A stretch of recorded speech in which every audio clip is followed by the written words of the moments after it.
आज हम द्वीपों के बारे में, भारत के द्वीपों के बारे में आज हम अध्ययन करेंगे। यूपीपीसीएस परीक्षा हो या लोअर पीसीएस या फिर समीक्षा अधिकारी परीक्षा या फिर अन्य प्रतियोगी परीक्षा, उसमें द्वीपों के बारे में खूब जानकारी प्राप्त की जाती है आपसे प्रश्न पत्रों में। द्वीप बहुत ही भारत के आसपास हिंद महासागर में, अरब सागर में, बंगाल की खाड़ी में जो द्वीप हैं, बहुत से छोटे छोटे द्वीप हैं और उनके विषय में जानकारी पूरी तरह से हासिल करना वास्तव में एक विशिष्ट काम है। बिना एक अच्छा खासा समय दिए आप इन द्वीपों के विषय में अच्छी और सही जानकारी हासिल नहीं कर सकते। महज कॉपी पे लिखा हुआ नोट्स कि कोई कॉपी पे लिखा हुआ नोट्स दे दे आप द्वीपों के विषय में अच्छे से जान जाइए, संभव ही नहीं है। आइए हम द्वीपों के बारे में जानते हैं। भारत के 2 केंद्र शासित प्रदेश द्वीपों पर ही बसे हुए हैं। वो एक लक्षद्वीप और दूसरा अंडमान निकोबार। 2 केंद्र शासित प्रदेश, भारत के कुल 7 केंद्र शासित प्रदेश हैं, जिनमें से 2 द्वीपों पर बसे हुए हैं, एक लक्षद्वीप और दूसरा अंडमान निकोबार। हम शुरुआत करेंगे अंडमान निकोबार द्वीप समूह से। यहाँ पर जो हरे कलर के द्वीप दिखाई दे रहे हैं, ये हैं अंडमान निकोबार द्वीप समूह। आइए स्टार्ट करते हैं। हिमालय पूर्व में जाकर दक्षिण की ओर मुड़ता है। हिमालय पूर्व में जाकर दक्षिण की ओर मुड़ता है और म्यांमार में उसे हम कहते हैं अराकान योमा। अराकान योमा पर्वत बंगाल की खाड़ी में जाकर डूब जाता है। अराकान योमा पर्वत बंगाल की खाड़ी में जाकर डूब जाता है, लेकिन जगह जगह अराकान योमा पर्वत के शिखर उठे हुए हैं। आप एटलस में भी ये चीज देख सकते हैं। एटलस में साफ दिखता है कि अराकान योमा जहां समाप्त होता है उसके बाद सागर का रंग नीला नहीं है बल्कि सफेद है। एटलस में समुद्र जहां बिल्कुल नीला होता है वो गहरा समुद्र होता है। जब आप एटलस देखेंगे तो उसमें जो नीला समुद्र है वो गहरा होता है, और जहां समुद्र का रंग हल्का हल्का सफेद हो जाए तो इसका मतलब वहां पे छिछला समुद्र है। तो अराकान योमा जहां म्यांमार में यहाँ खत्म होता है, वहां से लेकर अंडमान निकोबार का जो सबसे दक्षिणी द्वीप है वहां तक समुद्र का रंग सफेद नजर आता है। इससे ये पता चलता है कि जहां द्वीप नहीं भी है वहां पर छिछला समुद्र है। तो अराकान योमा यहाँ पर फैल गया है बंगाल की खाड़ी में, और जगह जगह जो उसके उभरे हुए शिखर हैं वो द्वीप के रूप में दिखाई देते हैं। निष्कर्ष क्या निकला कि अंडमान निकोबार द्वीप समूह अराकान योमा पर्वत श्रेणी का ही बंगाल की खाड़ी में विस्तार है। ठीक है, ओके। अब आइए देखते हैं अराकान योमा की जब दक्षिण की ओर बढ़ते हैं तो अंडमान निकोबार द्वीप हरे कलर का दिखाया गया है। अंडमान निकोबार द्वीप समूह के उत्तर में एक लाल कलर का द्वीप आपको दिखाई दे रहा है बिंदु के रूप में। ये कोको द्वीप है, COCO, कोको द्वीप म्यांमार के अधिकार में है। अंडमान द्वीपों के उत्तर में कोको द्वीप म्यांमार के अधिकार में है। ओके। कोको द्वीप के दक्षिण में अंडमान द्वीप हैं। अंडमान के अंतर्गत 4 अंडमान द्वीप हैं तो सैकड़ों, लेकिन परीक्षा के लिहाज से जानने लायक जितने इसमें दिखाए गए हैं उतने ही महत्वपूर्ण द्वीप हैं परीक्षा के लिहाज से। अंडमान निकोबार में बहुत से छोटे छोटे द्वीप हैं जो यहाँ दिखाए भी नहीं जा सकते। तो अंडमान में 4 द्वीप हैं और निकोबार में जानने लायक 2 द्वीप हैं। अंडमान निकोबार द्वीपों का समूह है। उत्तर में ये जो द्वीप है ये अंडमान द्वीप है और दक्षिण में 2 द्वीप आपको दिखाई दे रहे हैं, ये निकोबार द्वीप है। आइए, तो अंडमान और निकोबार द्वीपों के बीच में जो सकरा समुद्र है, ऐसे तो ये पूरा का पूरा देश समूह ही बंगाल की खाड़ी में है, लेकिन हमने बताया था जहां सकरा समुद्र होता है उसे हम चैनल कहते हैं। तो अंडमान और निकोबार द्वीपों के बीच में जो सकरा समुद्र है उसे हम कहते हैं 10 डिग्री चैनल। यहाँ पे लिखा हुआ है साफ साफ 10 डिग्री चैनल। ठीक है, तो 10 डिग्री चैनल के उत्तर में अंडमान है, 10 डिग्री चैनल के दक्षिण में निकोबार द्वीप समूह है। अंडमान द्वीपों में सबसे उत्तरी जो द्वीप दिखाई दे रहा है उसका नाम है उत्तरी अंडमान। उत्तरी अंडमान के दक्षिण में मध्य अंडमान, मध्य अंडमान के दक्षिण में दक्षिणी अंडमान, फिर लिटिल अंडमान। उत्तरी अंडमान, मध्य अंडमान, दक्षिणी अंडमान, उत्तरी अंडमान, मध्य अंडमान, दक्षिणी अंडमान, उसके बाद लिटिल अंडमान। यानी अंडमान द्वीपों में सबसे दक्षिणी द्वीप कौन सा है? लिटिल अंडमान है, ना कि दक्षिणी अंडमान। ठीक है, तो अंडमान निकोबार की सबसे ऊंची चोटी का नाम है सैडल पीक। सैडल पीक किस द्वीप पर है? उत्तरी अंडमान पर है। अंडमान निकोबार द्वीप की सबसे ऊंची चोटी सैडल पीक उत्तरी अंडमान पर है। इस पर मध्य अंडमान अंडमान निकोबार का सबसे बड़ा द्वीप है। मध्य अंडमान सबसे बड़ा द्वीप है अंडमान निकोबार का। ठीक है, दक्षिणी अंडमान पर राजधानी पोर्ट ब्लेयर है। ये दिखाई दे रहा है दक्षिणी अंडमान, इस पर राजधानी पोर्ट ब्लेयर यहाँ लिखा हुआ है, ठीक है। और ये है सबसे दक्षिण में लिटिल अंडमान। लिटिल अंडमान के दक्षिण 10 डिग्री चैनल, उसके दक्षिण में निकोबार द्वीप है। निकोबार द्वीपों में दो प्रमुख हैं, एक है कार निकोबार, दूसरा है ग्रेट निकोबार। कभी कभी सवाल ऐसे पूछ दिया जाता है कि 10 डिग्री चैनल किन दो द्वीपों के बीच में है, तो अंडमान निकोबार मोटा मोटा न देकर अलग अलग द्वीपों के नाम दे देगा, जैसे उत्तरी अंडमान और दक्षिणी अंडमान के बीच है। गलत। दक्षिणी अंडमान ग्रेट निकोबार के बीच है। गलत। अगर ऑप्शन में दिया है लिटिल अंडमान और कार निकोबार के बीच है, तो सही उत्तर होगा कि 10 डिग्री चैनल लिटिल अंडमान और कार निकोबार द्वीपों के बीच है, ठीक है, 10 डिग्री चैनल। तो कार निकोबार के दक्षिण में है ग्रेट निकोबार। भारत का दक्षिणतम बिंदु इंदिरा पॉइंट। इंदिरा पॉइंट का दूसरा नाम है पिग्मेलियन पॉइंट। पिग्मेलियन में आधा ग है। पिग्मेलियन पॉइंट इसी ग्रेट निकोबार द्वीप पर स्थित है। मुख्य भूमि का दक्षिणतम सिरा देख रहे हैं, यहाँ पे कन्याकुमारी है। और ग्रेट निकोबार हमने दिखाने के लिए जानबूझकर यहाँ बनाया भी है कि देखिए इसके दक्षिण में, इसकी अपेक्षा ये और दक्षिण में आ गया है। तो यानी भारत का दक्षिणतम बिंदु इंदिरा पॉइंट या पिग्मेलियन पॉइंट ग्रेट निकोबार पर स्थित है। जब हम पिछले वीडियो में भारत का अक्षांशीय और देशांतरी विस्तार बता रहे थे, तो हमने बताया था कि भारत का अक्षांशीय विस्तार 8.4 से लेकर 8.4 उत्तरी अक्षांश से लेकर 8.4 मतलब 8.4 8.4, तो भारत का अक्षांशीय विस्तार 8.4 उत्तरी अक्षांश से लेकर 37.6 उत्तरी अक्षांश तक है। वो मुख्य भूमि का था। लेकिन जो भारत का दक्षिणतम बिंदु है इंदिरा पॉइंट, इस पे है दक्षिण में। इंदिरा पॉइंट और दक्षिण में है, यानी 8.4 से भी विषुवत रेखा के निकट है, दक्षिण में, अर्थात विषुवत रेखा के निकट है। तो इसका जो अक्षांशीय बिंदु है, किस अक्षांश पर है ये? इसका अक्षांश ये इस अक्षांश पर है। इस अक्षांश का नाम है 6.4, ठीक है। यानी ये 8.4 पर है कन्याकुमारी और इंदिरा पॉइंट 6.4 पर है, यानी और दक्षिण में है। समझ में आ गया? कभी कभी ये प्रश्न पूछ देता है कि भारत का दक्षिणतम बिंदु इंदिरा पॉइंट किस अक्षांश रेखा पर स्थित है? 6.4 उत्तरी अक्षांश रेखा पर स्थित है। ओके,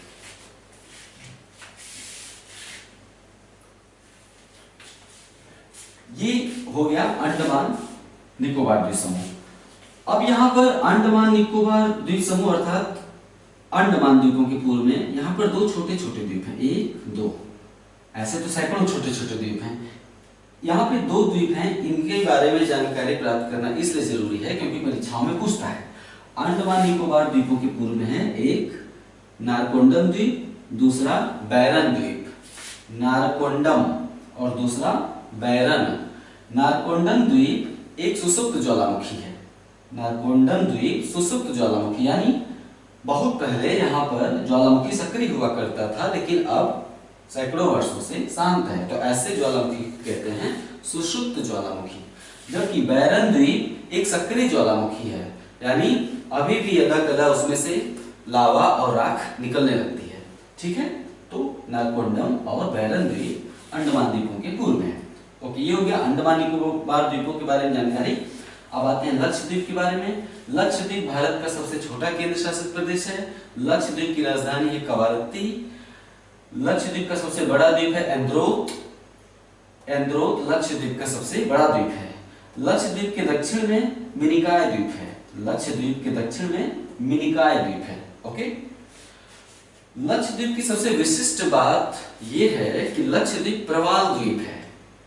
लक्षद्वीप एक प्रवाल द्वीप है, अर्थात इसका निर्माण मूंगा चट्टानों से हुआ है। प्रवाल को ही मूंगा कहते हैं। समुद्र में एक जीव होता है जिसकी लंबाई 2 सेंटीमीटर ही होती है। वो जीव एक खोल में रहता है, जैसे घोंघा एक खोल में रहता है। घोंघा किस खोल में रहता है? कैल्शियम कार्बोनेट का। उसी तरह प्रवाल या मूंगा जीव कैल्शियम कार्बोनेट के खोल में रहते हैं। तो कैल्शियम कार्बोनेट का जो खोल होता है वो एक चट्टान की तरह होता है। तो लक्षद्वीप उसी मूंगा चट्टान से निर्मित है।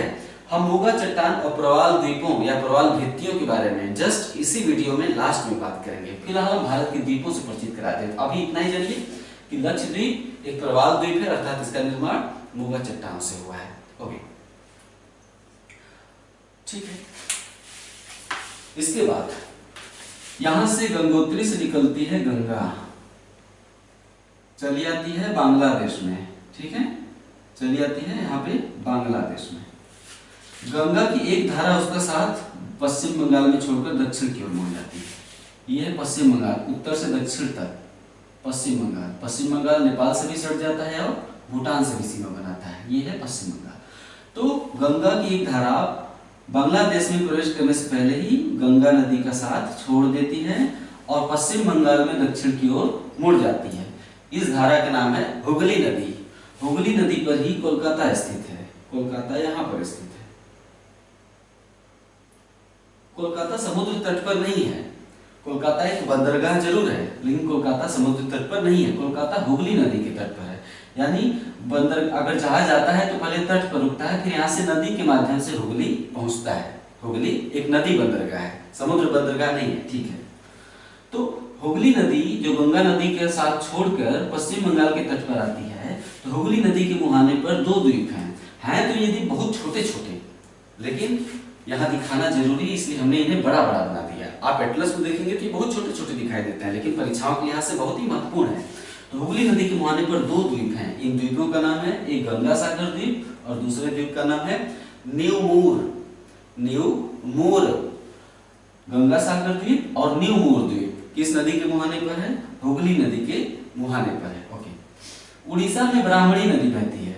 ब्राह्मणी नदी के मुहाने पर व्हीलर द्वीप है, ठीक है। आपने अक्सर पढ़ा होगा कि अग्नि 2 या अग्नि 3 या अग्नि 4 का परीक्षण किया गया, मिसाइलों का परीक्षण, आकाश का परीक्षण, पृथ्वी मिसाइल का परीक्षण। तो हमेशा मिसाइलों का परीक्षण अक्सर आप देखते होंगे व्हीलर द्वीप से किया जाता है। अलग अलग पत्रिकाओं में लिखा रहता है कि इस तिथि को सुबह 7:00 पर उड़ीसा के व्हीलर द्वीप से इस मिसाइल का प्रक्षेपण या परीक्षण किया गया।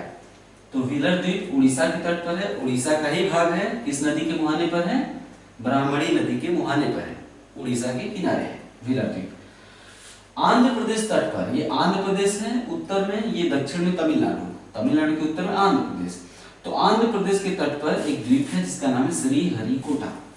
श्रीहरिकोटा द्वीप आंध्र प्रदेश के हिस्से में आता है। आंध्र प्रदेश का अधिकार है इस पर। ये आंध्र प्रदेश राज्य के अंतर्गत आता है, लेकिन है द्वीप। श्रीहरिकोटा कहाँ पे है? जहां पर आंध्र प्रदेश और तमिलनाडु की सीमा टच करती है, वहीं पर है श्रीहरिकोटा द्वीप, आंध्र प्रदेश का द्वीप है। तो श्रीहरिकोटा पर इसरो का लॉन्चिंग पैड है। इसरो की इंग्लिश क्या होती है? Indian Space Research Organisation. Indian Space Research Organisation, Hindi में भारतीय अंतरिक्ष अनुसंधान संगठन। नाम से ही लग रहा है कि अंतरिक्ष के विषय में अनुसंधान, अंतरिक्ष के विषय में अनुसंधान करती है। भारतीय कौन सी संस्था है? इसरो। तो इसरो का लॉन्चिंग पैड है कहां पे? श्रीहरिकोटा में। इसरो की लॉन्चिंग पैड का नाम क्या है? सतीश धवन अंतरिक्ष केंद्र, यानी सतीश धवन अंतरिक्ष केंद्र श्रीहरिकोटा पर है। सतीश धवन अंतरिक्ष केंद्र में क्या होता है? इसरो सतीश धवन अंतरिक्ष केंद्र से ही PSLV, आप नाम सुनते होंगे, रॉकेट जो ऊपर उड़ते हैं, PSLV या GSLV रॉकेट के माध्यम से उपग्रह ऊपर छोड़े जाते हैं अंतरिक्ष में। उपग्रहों को कहां से भेजा जाता है? सतीश धवन अंतरिक्ष केंद्र से, आंध्र प्रदेश के। और मिसाइलों को कहां से छोड़ा जाता है, परीक्षण किया जाता है? अक्सर उड़ीसा के चांदीपुर या व्हीलर द्वीप से। ओके। अब आते हैं तमिलनाडु के तट पर एक द्वीप है। तमिलनाडु के तट पर एक द्वीप है। तमिलनाडु का ये वाला हिस्सा देख रहे हैं, कॉर्नर की तरह, त्रिशूल की तरह निकला हुआ है। आप एटलस में भी देख सकते हैं, तीर की तरह आगे निकला हुआ है। उसके आगे एक द्वीप है हरे कलर का, नाम है पंबन द्वीप। पंबन द्वीप किस राज्य का द्वीप है? तमिलनाडु का। पंबन द्वीप कौन सी खाड़ी में है? तमिलनाडु और श्रीलंका के बीच जो खाड़ी होती है, संकरी खाड़ी अर्थात छोटा समुद्र, तीन ओर से भूमि से घिरा हुआ, उसे हम कहते हैं खाड़ी। तो तमिलनाडु और श्रीलंका के बीच मन्नार की खाड़ी है। तो तमिलनाडु के तट पर मन्नार की खाड़ी में पंबन द्वीप है। पंबन द्वीप पर ही रामेश्वरम स्थित है। रामेश्वरम यानी रामेश्वरम तमिलनाडु के मुख्य भूभाग में नहीं है, रामेश्वरम पंबन द्वीप पर है। पंबन द्वीप को हम रामेश्वरम द्वीप भी कहते हैं। रामेश्वरम एक स्थल है जो पंबन द्वीप पर है। ओके, आपने चेन्नई एक्सप्रेस देखा होगा, अक्सर अलग अलग मूवीज में दिखाता है कि तमिलनाडु से एक पुल के द्वारा जीप में बैठकर एक पुल क्रॉस करके लोग पंबन द्वीप पहुंचते हैं।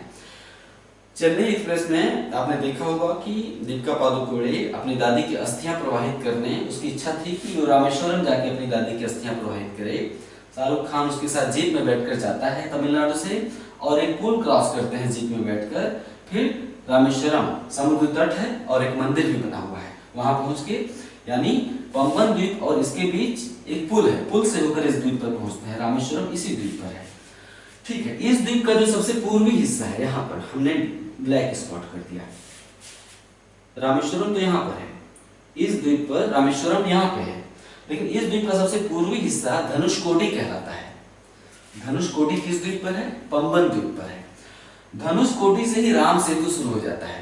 राम सेतु कहां से शुरू होता है? धनुषकोडी से। धनुषकोडी से राम सेतु शुरू होता है और श्रीलंका का यहाँ पे है तलैया मन्नार द्वीप।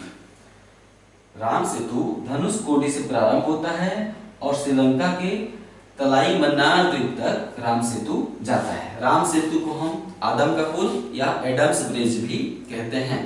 ओके, ये यानी कि पंबन द्वीप मन्नार की खाड़ी में, रामेश्वरम मन्नार की खाड़ी में, धनुषकोडी मन्नार की खाड़ी में, राम सेतु मन्नार की खाड़ी में, ये सभी मन्नार की खाड़ी में हैं।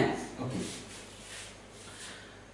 उसके बाद एक महत्वपूर्ण द्वीप है यहाँ पर खंभात की खाड़ी। गुजरात के दक्षिण में जो सकरी खाड़ी है उसे हम कहते हैं खंभात की खाड़ी। खंभात की खाड़ी में नर्मदा नदी के मुहाने पर, यह नर्मदा नदी के मुहाने पर एक द्वीप है, उसे हम कहते हैं अलियाबेट द्वीप। किस नदी के मुहाने पर है? नर्मदा नदी के मुहाने पर है अलियाबेट। अलियाबेट द्वीप में पेट्रोलियम का भंडार है। हालांकि अभी दोहन नहीं होता है, निष्कर्षण नहीं किया जाता है, लेकिन अलियाबेट द्वीप में खोज हुई है, पाया गया है कि यहाँ पेट्रोलियम का भंडार है। पेट्रोलियम जब हम पढ़ाएंगे तो वहां हम मुंबई हाई भी बताएंगे, अलियाबेट भी बताएंगे, सब कुछ बताएंगे, वो आ जाएगा पेट्रोलियम ऊर्जा वाले अध्याय में। फिलहाल इसे छोड़ देते हैं। यहाँ पे मुंबई बसा हुआ है, महाराष्ट्र की राजधानी ये है, ऐसे यहाँ पर ऐसे है। आप एटलस में ध्यान से देखेंगे तो जो तट है कटा हुआ है, तो ये जो ऊपर निकला हुआ हिस्सा है इस पर है मुंबई, यहाँ पे ऐसे। तो मुंबई के पास एक द्वीप है यहाँ पे, उस द्वीप का नाम है एलिफेंटा द्वीप। एलिफेंटा द्वीप मुंबई के पास है। मुंबई की स्थिति भी द्वीपीय है, हालांकि मुंबई मुख्य भूभाग पर ही है, लेकिन इस तरह से समुद्र की ओर आगे निकला हुआ है कि उसकी स्थिति बिल्कुल द्वीपीय हो जाती है। मुंबई की मुख्य भूभाग में समुद्र पर आगे की तरफ बढ़ा हुआ है, इसलिए द्वीपीय है। इस द्वीप का नाम क्या है? सालसीट। मुंबई किस द्वीप पर है? सालसीट द्वीप पर है। ओके, ये हो गया द्वीपों के विषय में जानकारी। लक्षद्वीप पढ़ाते समय मैंने बताया था कि लक्षद्वीप एक प्रवाल द्वीप है जिसका निर्माण मूंगा चट्टानों से हुआ है। सवाल है कि मूंगा चट्टानों का निर्माण होता कैसे है? 3 या 4 मिनट लगेंगे, आइए अच्छे से इसको जान लेते हैं। समुद्र में एक जीव होता है, उसका जीव का नाम है प्रवाल। उसकी लंबाई 2 सेंटीमीटर होती है।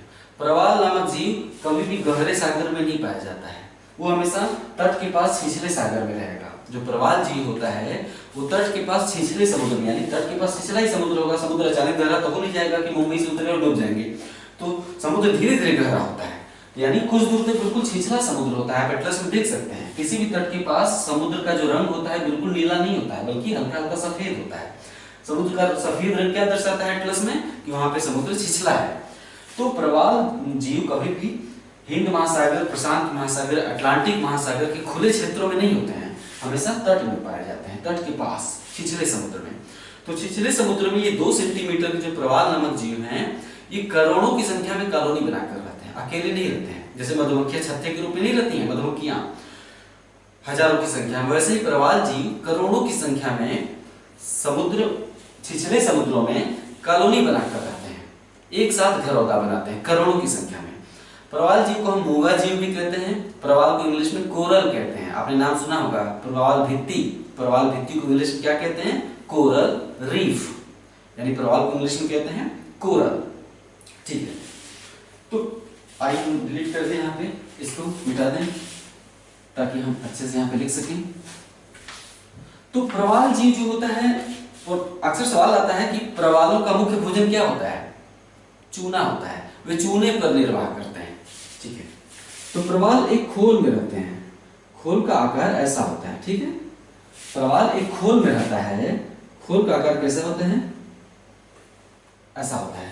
खोल किस पदार्थ का बना होता है, कैल्शियम कार्बोनेट का, यानी चूने का। कैल्शियम कार्बोनेट चूना होता है, जैसे घोंघा, घोंघा जिस खोल में रहता है वो कैल्शियम कार्बोनेट होता है। तो प्रवाल भी कैल्शियम कार्बोनेट के खोल में रहता है, ठीक है।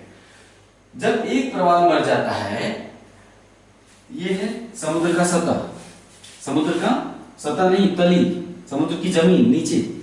तो एक प्रवाल जब मर जाता है तो दूसरा प्रवाल उसके ऊपर उसी के चूने को खाकर अपना खोल बनाता है। दूसरा प्रवाल, एक प्रवाल जब मर जाता है तो उसके खोल के ऊपर दूसरा प्रवाल अपना घरौंदा बनाता है, ठीक है। फिर जब दूसरा प्रवाल भी मर जाता है तो तीसरा प्रवाल उसके खोल के ऊपर अपना घरौंदा बनाता है, ठीक है। ये प्रक्रिया केवल एक प्रवाल दो प्रवाल नहीं करते हैं, ये प्रक्रिया करोड़ों की संख्या में होती रहती है। प्रवाल करोड़ों की संख्या में एक के ऊपर एक ऊपर की ओर बढ़ते रहते हैं। कैसे?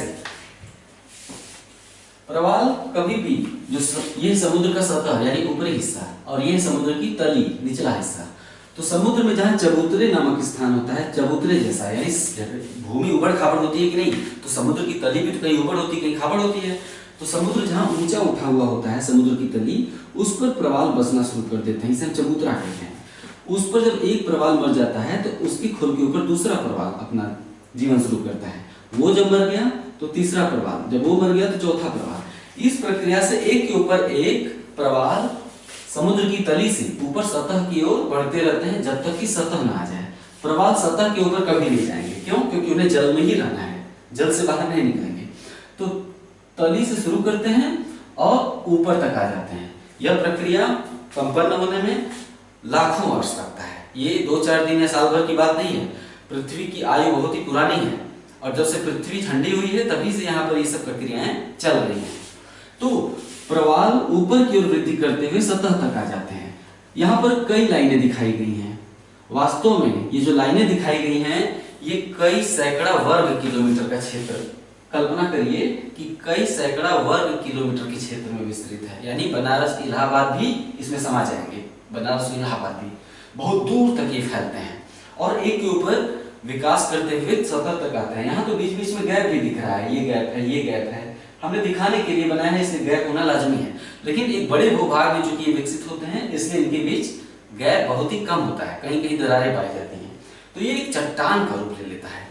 एक तो कैल्शियम कार्बोनेट एक कठोर चट्टान होती है, कठोर पदार्थ होता है, ये खोल ही तो है। तो खोल जब जीव ही नहीं है तो चट्टान बन गया, और लाखों वर्षों से ऊपर का जो दबाव है वो उसको और कठोर चट्टान बना देता है। ऊपर से लाखों वर्षों से जो दबाव एक दूसरे के ऊपर जो डाल रहे हैं, उसके चलते कठोर चट्टान हो गया। तो ये जब सागर सतह के ऊपर आ गया तो यहाँ पर क्या बन गया? द्वीप बन गया। तो प्रवाल द्वीपों का निर्माण इसी प्रक्रिया से होता है। प्रवाल द्वीप और प्रवाल भित्ति, तो प्रवाल द्वीप भी कहते हैं, और जब एक दीवार की तरह लंबाई में हो तो उसे हम कहते हैं प्रवाल भित्ति। जब गोल क्षेत्र में हो तो द्वीपों का निर्माण होता है, और जब समुद्र में लंबाई में हो तो उससे हम कहते हैं प्रवाल भित्ति, अवरोधक भित्ति, कोरल रीफ, कोरल रीफ, ठीक है। तो चूंकि एक विशेषता है कि प्रवाल कभी भी ठंडे समुद्रों में नहीं पाए जाते, हमेशा गर्म समुद्रों में पाए जाते हैं। यह है ग्लोब, यह है 0 डिग्री यानी विषुवत। तो प्रवाल कभी भी इन क्षेत्रों के बाहर नहीं पाए जाएंगे, प्रवाल हमेशा इसी क्षेत्र में पाए जाएंगे। उष्णकटिबंधीय क्षेत्रों में ही प्रवालों का विकास होता है, क्योंकि यहाँ पर सागर जल अपेक्षाकृत गर्म होता है। ठंडे समुद्रों में जो उत्तरी दक्षिणी ठंडा समुद्र है, उधर प्रवालों का विकास नहीं होगा, ठीक है। तो भारत कहाँ है? लक्षद्वीप, भारत का दक्षिणी हिस्सा लक्षद्वीप। ग्लोब में कहाँ है भाई? यही तो है, ठीक है। ये हो गया लक्षद्वीप, भारत के पश्चिम में लक्षद्वीप, यानी उष्णकटिबंधीय क्षेत्रों में ही विकास होता है। इसके अलावा आपने नाम सुना होगा great barrier reef. Great barrier reef, देखिए ऑस्ट्रेलिया कहाँ है? ऑस्ट्रेलिया यही पे तो है, ये हो गया ऑस्ट्रेलिया, ऑस्ट्रेलिया यही तो है, ऑस्ट्रेलिया ऐसे ही। तो ऑस्ट्रेलिया ये भी देखिए उष्णकटिबंधीय क्षेत्र में आ गया। ऑस्ट्रेलिया के पूर्वी तट के साथ साथ, ये देखिए ऑस्ट्रेलिया के पूर्वी तट के साथ साथ एक अवरोधक पाया जाता है समुद्र में, अब इसे हम बड़ा बनाते हैं। हम ये बता रहे थे कि उष्णकटिबंधीय क्षेत्रों में ही इनका निर्माण होता है। उदाहरण के लिए लक्षद्वीप, लक्षद्वीप के दक्षिण में मिनिकॉय द्वीप और मिनिकॉय द्वीप के दक्षिण में मालदीव। लक्षद्वीप, उसके दक्षिण में मिनिकॉय द्वीप और उसके दक्षिण में मालदीव एक अलग देश है। तो इन तीनों का निर्माण मूंगा चट्टानों से हुआ। प्रवाल को हम मूंगा भी कहते हैं, प्रवाल चट्टानों को हम मूंगा चट्टान भी कहते हैं। तो मूंगा चट्टान से निर्माण हुआ। दूसरा उदाहरण क्या है? दूसरा उदाहरण है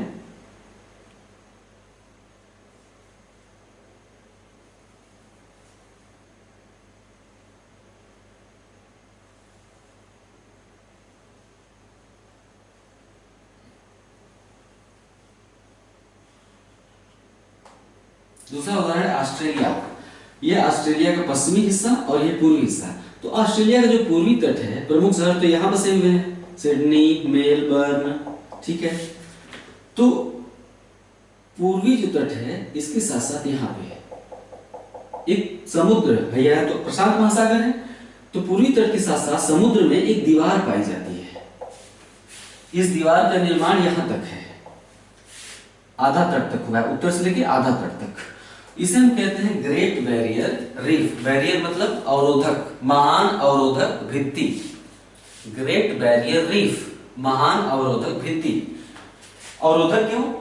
क्योंकि अगर सुनामी भी उठेगी तो ये सुनामी की लहर को ऑस्ट्रेलिया तट पर आने नहीं देगा। अवरोधक का काम करता है, यानी इसके पूर्व में ही लहरें उठती हैं। ये जो बीच का जल है ना, ये बीच का जल शांत रहता है। बीच का जल, एक तो ऑस्ट्रेलिया के पूर्व में छिछला समुद्र है, बिल्कुल बहुत दूर तक। ऑस्ट्रेलिया के तट से लेकर ग्रेट बैरियर रीफ तक का जो समुद्र है बहुत ही छिछला है। हमने कहा ना कि कोरल जीव छिछले समुद्र में ही घरौंदा बनाएंगे। तो ग्रेट बैरियर रीफ का निर्माण भी कोरल ने ही मिलकर किया है। करोड़ों प्रवालों ने एक के ऊपर एक लाखों वर्षों तक इस प्रक्रिया से बढ़ते हुए जब समुद्र सतह के ऊपर तक उठ गए हैं, समुद्र सतह के ऊपर तक, तो इसे हम क्या कहते हैं? Great barrier reef. निर्माण कोरल ने इनका किया है, ठीक है। तो इसकी विशेषताएं क्या है कोरल रीफ की? ये भी तो एक कोरल रीफ ही है, प्रवाल भित्ति। प्रवाल भित्ति की विशेषता ये होती है कि एक तो ये लाल, गुलाबी, सफेद, ये जो मूंगा चट्टान होता है, मूंगा चट्टान, हम जीव की बात नहीं कर रहे हैं, जो खोद होता है जिससे चट्टान बनती है। तो मूंगा चट्टान जब समुद्र में उतरेंगे, आप नीचे गहराई में जाएंगे, तो ये आपको ऊपर से तो भाई बरसात होती है, धूप पड़ता है, तो रंग बिल्कुल डल हो जाता है इनका ऊपर से। लेकिन जब समुद्र में आप उतरेंगे, यहाँ गोताखोरी करते हुए इधर जाएंगे और गोताखोरी करते हुए इनके निकट आएंगे, तो इनका रंग बिल्कुल लाल, गुलाबी, सफेद, चटक लाल, गुलाबी, सफेद या भूरे रंग के होते हैं। देखने में बहुत ही खूबसूरत लगते हैं। आप इनके पास जैसे जैसे जाएंगे, मछलियों की संख्या बढ़ती जाएगी, यानी इनके आसपास ढेर सारी मछलियां रहती हैं। दूसरी विशेषता यह है कि मछलियों के बच्चों के लिए, यानी मछलियों के लिए नर्सरी का काम करते हैं। नर्सरी मतलब मछलियों की जो शैशवावस्था होती है, प्रारंभिक विकास की अवस्था, उनके लिए ये नर्सरी का काम करते हैं। मछलियां अपने अंडों को यहीं देती हैं और यहीं उनका जन्म होता है। क्यों? क्योंकि प्रवाल भित्तियां मछलियों को 3 चीजें प्रदान करते हैं: भोजन, आवास और सुरक्षा। जो मछलियां होती हैं, सबको अपने बच्चों की परवाह होती है, तो उनके बच्चों को भोजन मिले, सुरक्षा मिले और आवास मिले, इसलिए मछलियां अपने बच्चों को यहाँ जन्म देना पसंद करती हैं। क्यों? भोजन कैसे मिलता है मछलियों को? यहाँ पे प्रवाल जो जीव होता है, जैसे ही वो अपने खोल से बाहर झांकता है, मछलियां उन्हें खा जाती हैं, तो भोजन मिलता है मछलियों को। जब बड़ी मछलियां छोटी मछलियों को खाने आती हैं, आप अक्सर डिस्कवरी चैनल में देखते होंगे कि समुद्र में चट्टान नुमा आकृति है, खूब चटक कलर की, सफेद या गुलाबी कलर, उसके आसपास लाखों की संख्या में छोटी छोटी मछलियां डांस कर रही हैं, घूम रही हैं, ऐसे ऐसे आप डिस्कवरी चैनल में ऐसा देखते होंगे। तो यही प्रवाल भित्ति होता है, इसकी चारों तरफ खूब मछलियां पाई जाती हैं, और जैसे ही कोई बड़ी मछली आई उन्हें खाने, छोटी मछली इनके बीच जो दरार है उसमें घुस जाएगी और बड़ी मछलियां उस दरार में नहीं घुस सकती हैं। इस तरह से छोटी मछलियों की सुरक्षा हो जाती है, जब तक कि छोटी मछलियां बड़ा न हो जाए। जब छोटी मछलियां बड़ी हो जाती हैं तो अपने घर को छोड़कर समुद्र में दूर निकल जाती है। ठीक है, तो हमने बताया कि ये मछलियों के लिए नर्सरी का काम करता है, क्योंकि मछलियों को 3 चीजें प्रदान होती है: सुरक्षा, आवास और भोजन। ठीक है, तीसरा महत्व क्या है? ये इतना सुंदर स्थल होता है कि गोताखोरों के आकर्षण का केंद्र होता है। ऑस्ट्रेलिया में देश विदेश से जितने भी लोग जाते हैं ऑस्ट्रेलिया में, उनका मजा तब तक अधूरा है जब तक कि वो यहाँ पे गोताखोरी नहीं कर ले। आपने ब्लू फिल्म देखी होगी, अक्षय कुमार की थी ब्लू फिल्म। ब्लू फिल्म में आपने देखा होगा कि खूब गोताखोरी करते हुए दिखाया गया है। वास्तव में वो यहीं पे समुद्र के भीतर गहरे जल में फिल्माया गया था। गोताखोर क्या करते हैं, कुछ पैर में पहनते हैं, कुछ हाथ में, पीठ पे ऑक्सीजन मास्क लगाते हैं, पीठ पे सिलेंडर रहता है ऑक्सीजन का, उसमें ऑक्सीजन और हीलियम गैस रहती है। जो पीठ पे सिलेंडर होता है उसमें ऑक्सीजन और हीलियम गैस रहती है, ठीक है। तो ऐसा करते हुए आसपास तैरने में मान लेते हैं ये गोताखोर है, ये क्या है, ये गोताखोर है, ये गोताखोर है, ठीक है। तो इसके आसपास घूमने में बड़ा मजा आता है, क्यों? क्योंकि जो नजारा होता है, एक तो चटक कलर के गुलाबी लाल सफेद कलर के पुरानी भित्तियां, ऊपर से मछलियां ढेर सारी, खूब रंग बिरंगी गुलाबी नीली हरी कलर की जो छोटी छोटी मछलियां होती हैं। तो यहाँ पे कुछ देर ठहरने में पानी के भीतर गोताखोरों को बहुत ही मजा आता है। तो ऑस्ट्रेलिया को बहुत बड़ी विदेशी मुद्रा प्राप्त होती है विदेशी पर्यटकों के आगमन से। विदेशी पर्यटक किस लिए जाते हैं? ज्यादातर गोताखोरी करने जाते हैं। ब्लू फिल्म में दिखाया गया है, जिंदगी ना हो दोबारा, जिंदगी मिलेगी ना दोबारा, एक ऋतिक रोशन की मूवी थी, उसमें भी पानी के भीतर गोताखोरी करते हुए दिखाया गया है। आप देखेंगे कि वो प्रवाल भित्ति के आसपास का ही सारा नजारा है, जो रंग बिरंगी मछलियां दिखाई देती हैं। हमारा उद्देश्य आपको प्रवाल भित्तियों उनके महत्व से परिचित कराना था, क्योंकि ये सब चीजें किताबों में जल्दी मिलती नहीं है। कैसा लगा? और हाँ, एक चीज और मैं देखता हूँ कि बहुत से लोग सिलेक्टेड नोट बनाते हैं। मेरी इतनी सारी बातें सुनकर भी सिलेक्टेड नोट बनाने का क्या मतलब? जितना बोलता जाओ लिखते जाइए, जीवन में सीखना ही है और क्या लाइफ, सारा कुछ जो भी मैं बोल रहा हूँ लिखिए। जैसे प्रवाल भित्तियों के बारे में जो बोला लिखिए, इससे आपका अनुभव और ज्ञान दोनों बढ़ेगा, अनुभव भी बढ़ेगा। अनुभव इसलिए बढ़ेगा क्योंकि मैंने जो कल्पनाएं की, अगर वो उतना आप कर डालेंगे तो निश्चित रूप से आप जीवन को और बेहतर महसूस करेंगे, ठीक है। तो नोट्स व्यवस्थित बनाइए, जितना कुछ बोलता हूँ आप लिखते जाइए। और मैंने बार बार रिक्वेस्ट किया है कि आप मेरे चैनल का लिंक शेयर किया करिए फेसबुक ग्रुप पे या व्हाट्सएप ग्रुप पे। फेसबुक पे बहुत सारे ग्रुप है, मेरा भी एक ग्रुप है यूपीपीएससी टारगेट नाम है, यूपीपीएससी टारगेट। बहुत से लोग नहीं होंगे वो जुड़ सकते हैं सर्च करके यूपीपीएससी टारगेट से। तो मैं ये कह रहा हूँ कि और भी अन्य से फेसबुक पे ग्रुप हैं, आप मेरे चैनल का लिंक या अलग अलग वीडियो की लिंक भी शेयर किया करिए। इससे ऐसे अभ्यर्थियों तक, प्रतियोगियों तक मैं पहुँच सकता हूँ जिन्हें कि वास्तव में मेरी बहुत ज़्यादा ज़रूरत है। तो प्लीज़ आप ये किया करिए। आज का क्लास कैसा लगा हर बार की तरह बताइए। नमस्कार।